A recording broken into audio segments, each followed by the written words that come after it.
So I suppose for me, my journey in psychology started after sixth form, in my year off between sixth form and university. In that time, I was a healthcare assistant and support worker at places like hospitals, rehab facilities, and homes for young adults with severe learning disabilities. And it was this work that first really got me interested in the care industry. And from that, I just wanted to understand more about both mental health and disorders. And then that was why I sort of chose the psychology path at undergraduate at university, and why I then pursued being an assistant after uni.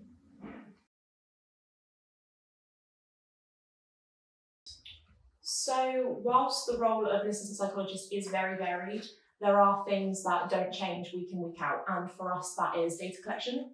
So I personally oversee 4 out of our 7 homes, 3 being supported living and 1 residential care, and then Jay oversees the other 3 supported living homes.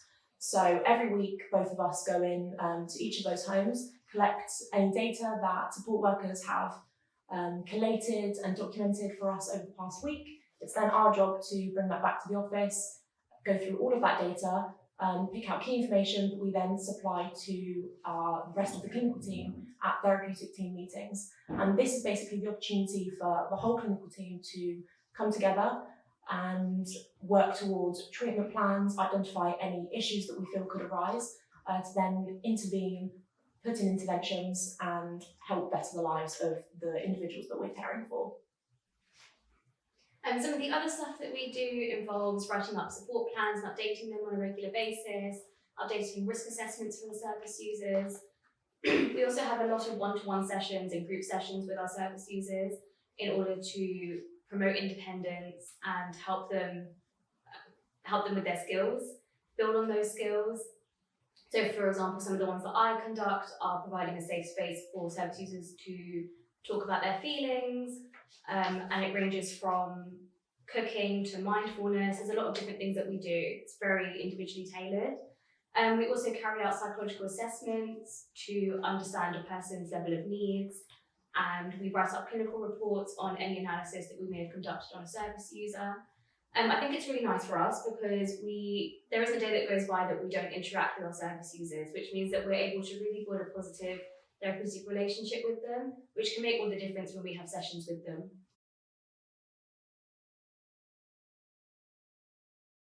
So at Care Opportunities, we really value evidence-based practice, which is a fundamental element of therapeutic intervention. Care Ops really focuses on the notion that there is no blanket intervention for everybody, because when you are trying to incorporate people's different needs and all the aspects of their lives, it's really evident that people have different needs and will provide different levels of support. And that is something that we focus on, and it's a very holistic approach to treatment.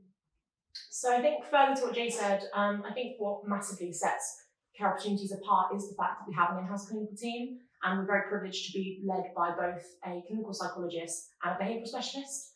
I also think the importance of the fact that we are so data-driven means that we can spot things before they really become issues. So we're able to intervene and implement interventions with our service users and our residents to really better their lives before it really has the opportunity to spiral. And that's something that currently across the care industry is quite rare.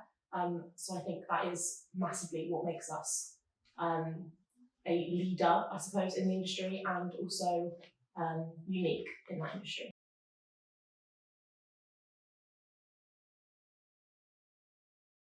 Personally, I would say go for it. Working at Care Opportunities can really provide you with some valuable experience that you will need in order to flourish in the role. Psychology is an extremely competitive field, and getting an AP role isn't easy. However, working here can really help you get your foot in the door and get the experience that you need. So I think more generally, if you want to be an assistant psychologist, I think if you're sat opposite that prospective employer, I don't think they're ever going to expect you to come along to an interview and be the perfect, ready to go assistant psychologist. I just think it's about demonstrating your passion for the industry and a willingness to learn and develop, and understanding that this type of role is an extremely steep learning curve, but it's also one that is so rewarding. So I think if that's really what you're interested in, then that's something that you just need to demonstrate to that prospective employer when you're sat opposite them. My favourite part of the role is the one-to-one sessions that I have with service users. I think it's a really rewarding way to make a positive difference in their lives, and you're able to build a really positive therapeutic relationship with them and make a big difference for them.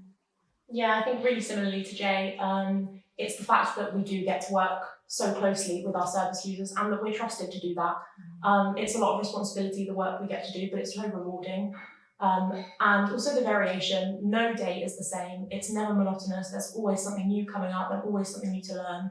And I think that's what keeps the role so fresh and so exciting for us, is because it's always changing.